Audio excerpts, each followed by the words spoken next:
Ah, non. Laisse tomber. Non. Ah. Non, vous devez oublier qu'il n'est pas la serbe à Paris. Et c'est là. Kakawa, Katika Romonia. Alléluia. Amen. Tout dans l'église d'Abisso. Et pas à papa Freddy. Amen. Maman va au Tikouna. Non. Laisse tomber. Ah. Zambela manabina boy.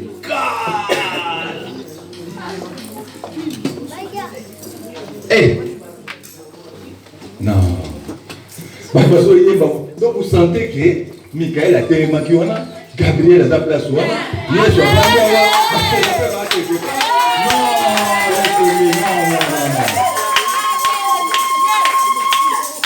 Alléluia. Berger, où est berger? Berger de l'église. Ah, berger, s'il vous plaît.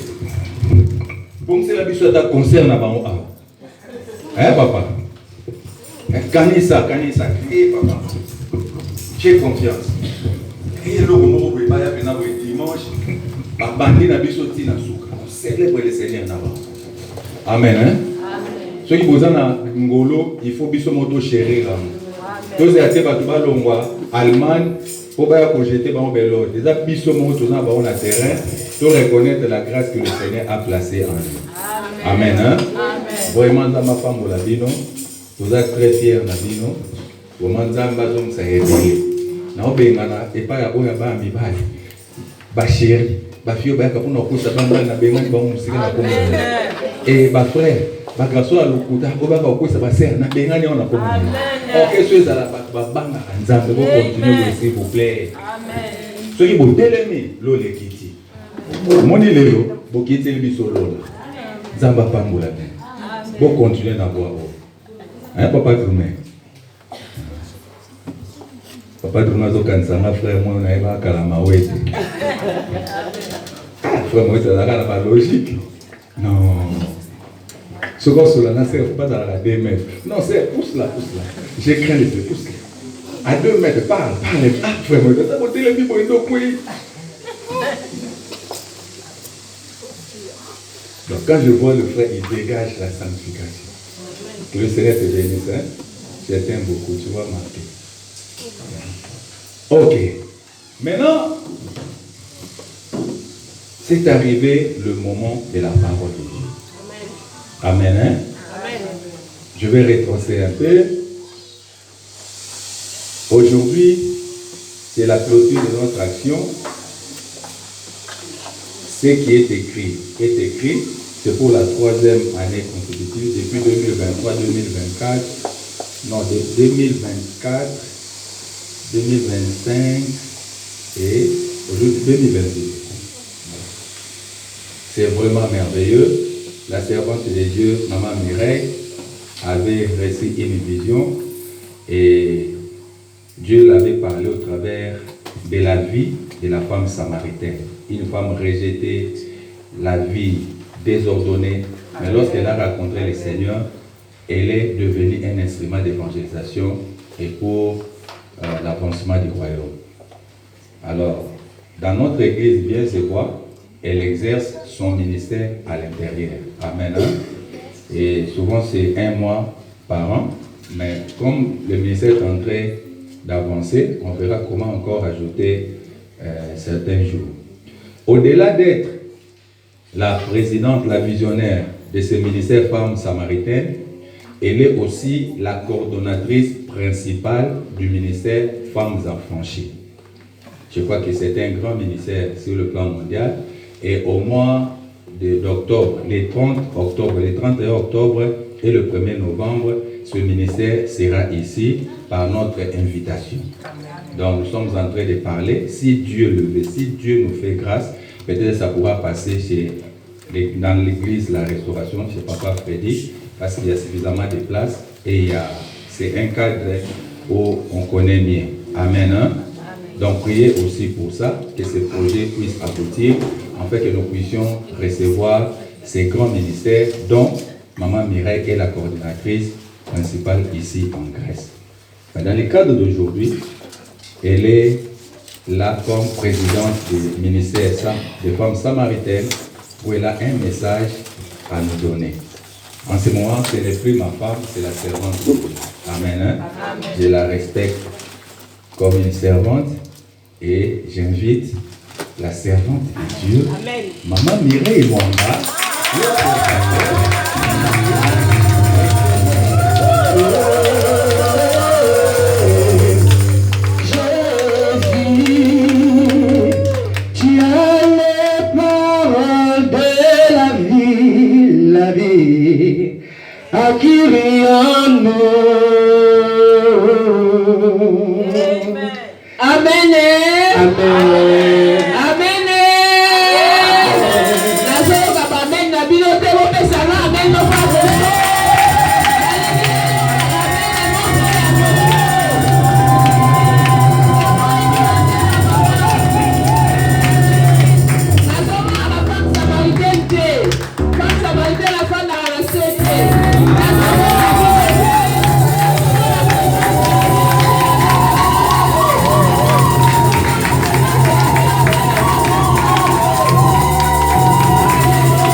Merci beaucoup.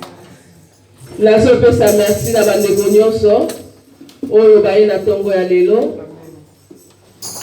La sopesa merci na ba papa ba mama oyo bandimi kotika oyo bango mikumba, bandimi kotika ba problème na bango, oyo bandimi kotika ba occupation na bango, baye koyoka oyo ezali par ya Seigneur. Amen. Amen. Pe lisusu nazopesa lisusu merci na les visionnaires papa Rabiso Barsime. Nazopesa merci mingi papa, merci pour l'opportunité. Opesi ngai pour na loba na part ya Seigneur. Merci pour la pasteur nyonso bazali awa.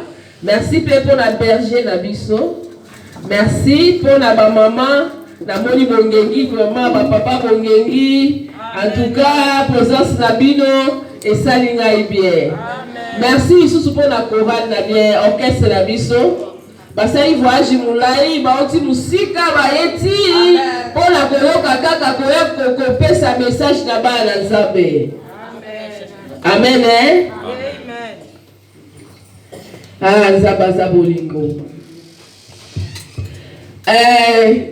Oyo ezali la 3e édition na biso, papa si alobaki yango. Oyo ezalaka ce qui est écrit. Oyo tobandaki, Nzamba salaki tobandi première édition, 2e édition et 3e édition. Nzamba yemoko aye kopesa biso kombo ya la femme samaritaine. Ezali noté. Nzamba pesi biso kombo ya la femme samaritaine. Femme samaritaine ezali oyo mwasi oyo akutanaka na Yesu pe amemaka bazaka sango na mboka ya Samarie. Nazolo bala mama moko oyo na kasi na sale oyo kopaza pe sango na mboko ya ten partout. Na yoki bino te. Na yoki mama moko te. Na lobi lisusu mama moko femme samaritaine akopaza sango na mboko ya ten. Femme samaritaine moko kotambola partout à cause de la barrière, il y a côté partout à côté de la barrière,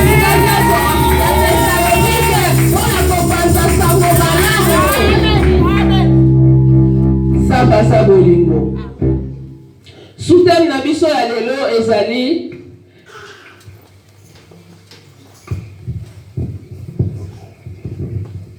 Soutien na biso ya lelo ezali la femme à la perte du sang. Amen. Amen. Yango ezali soutien na biso ya tongo ya lelo. Tozokende na livre ya Marc 5, 21 ti na 35. Tokosenga na berger na biso atanga na lopoto ya ba français.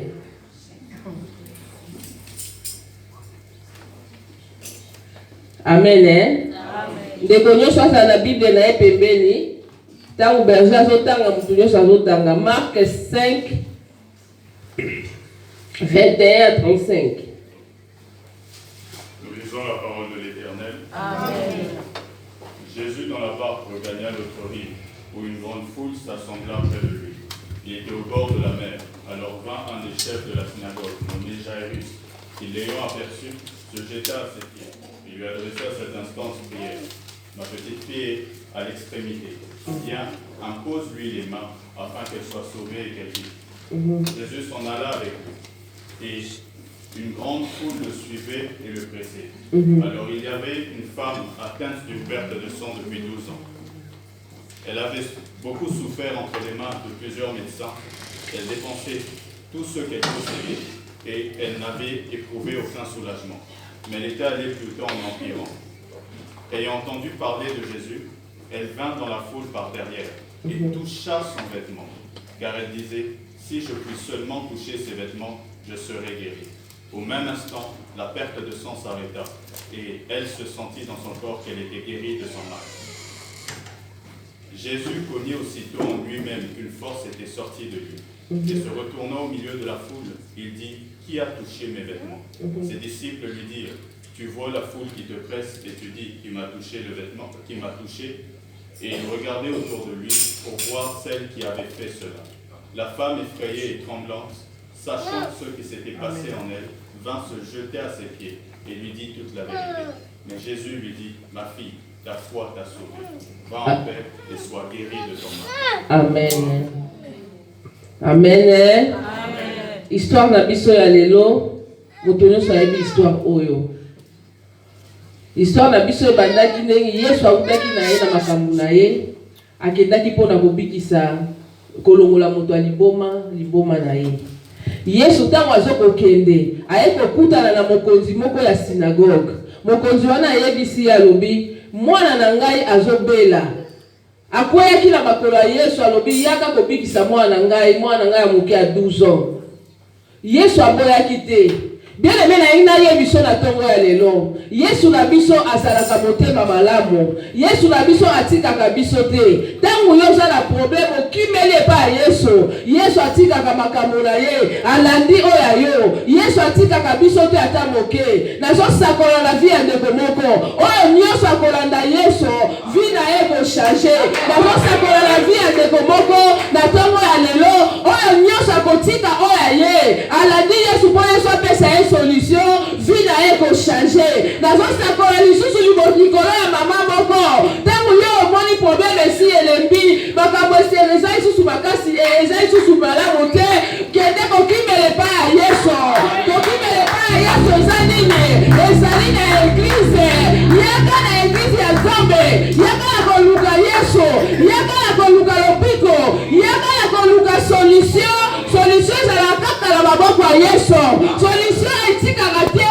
Ezalaka na bato ya mokili te. Papa wana kende koluka banganga te. Papa wana kende alobaki te ke ngai mpe naza mokonzi ya eglise. Papa wana alobaki te ngai mpe na koka. Papa wana alobaki te. Kasi ntango amoni Yesu alobi te. Solution na nezi pa papa oyo. Nalanda Yesu. Nakoswa limbiki. Mwana na nga kobika. Naboyi na perdre mwana nga.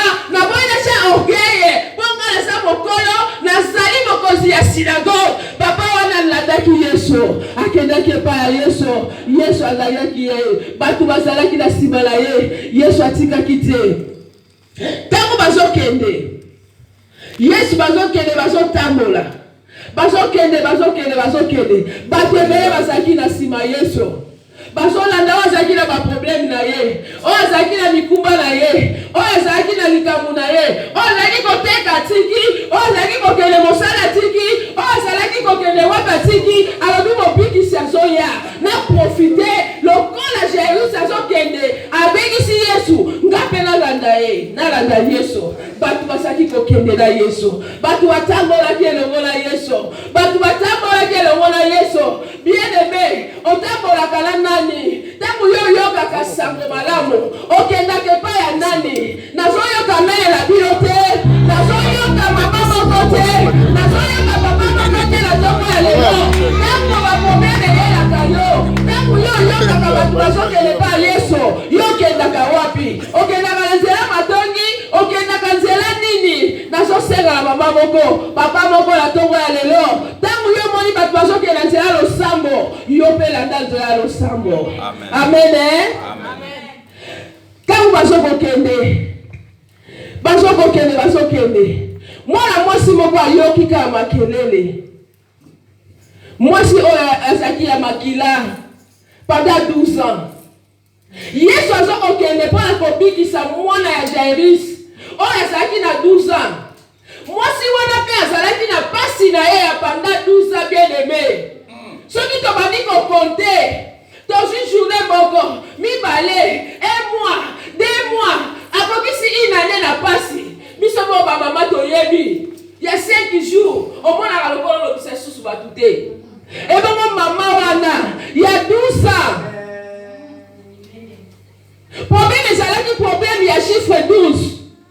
Yesu azokokele kopikisa mwana Jairus ya 12 ans. Mama wana pe yeba azalaki na problème na ye. Pona ngai na azomona ezalaki Jairus te. Ezalaki te mama wana. Ezalaki mama wana. Tangu mama wana azokele batu bazokokende. Fule ezokende zolanda Yesu. Fule ezolanda Yesu. Mama wana yokaki soni te. Mama wana yokaki soni te. Alobaki ngala kokende kuna. Ye azalaki mwasi ya soni. Ozalaki kobomba na kati ya ndaku. Ye azalaki mwasi oyo. Bazokokinga kosantiri ye te.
nalanda Yesu.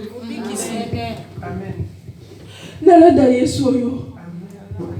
Nalanda Yesu yo. Nakobanga te.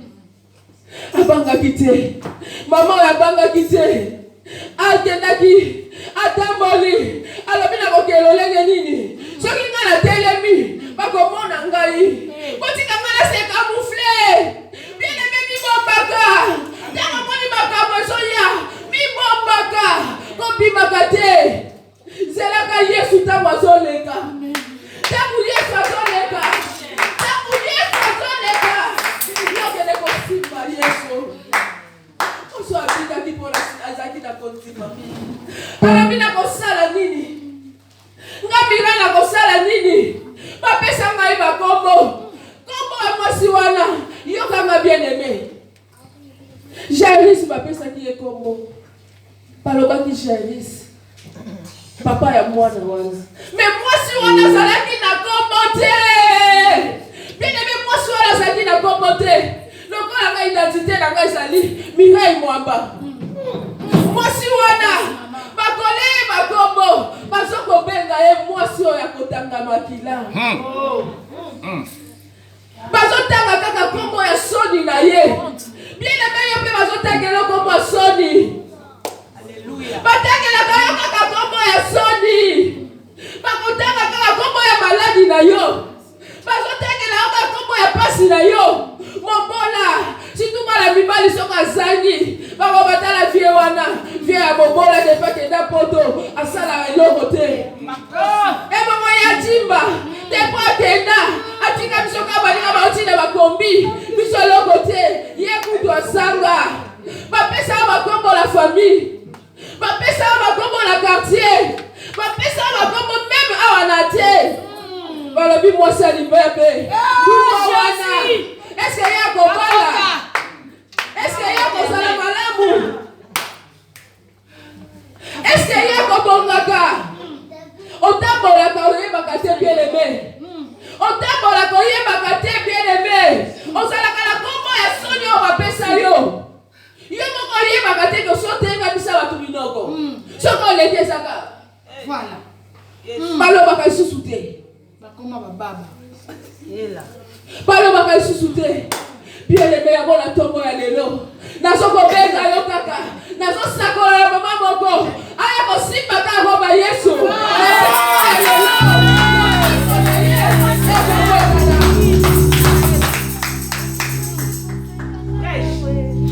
Loboko lobiko na ye. Ezala tombo ya lelo.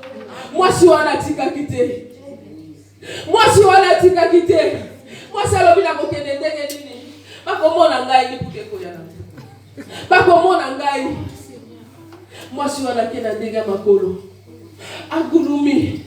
Mwasi wana ngulumi. Alobina ngulumata. Na mi bomba. Po bamona ngai te. Bakoboma ngai.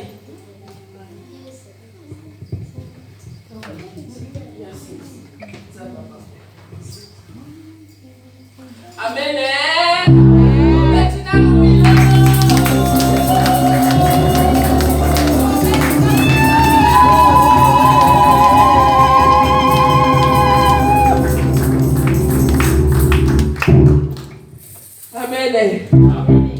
Mwasi wana lobi ngai na kokende kosimba Yesu. Alobi na kobanga moto te. Soki bakoboma nga baboma. Aki afukami. Ako mo rampe lokola bebe. Alobi na koma ka esika Yesu azali. Na koma na simba ye. Ye na za solution la nga. Lokola na sina yoki. Makambo balobi. Ya zali mo bidisi. Ngai na kotika te. Na kokende kosimba Yesu. Ye mako mwasi wala lobi. Na kati na lobi. Soki na simbi kaka robe ya Yesu. Ngai na kopika. Ngai na kopika. Mwasi wakendaki ake asimile lamba Yesu. Tango asimbi Yesu. Yesu abi na sati mutu moko asimbi ngai. Na sati mutu moko asimbi ngai. Nani asimbi Yesu na sala yo? Nani asimbi Yesu na sala yo? Nani asimbi Yesu na kama leo? Nani asimbi Yesu na kama leo? Amen. Mama wana kendaki asimbi lamba Yesu.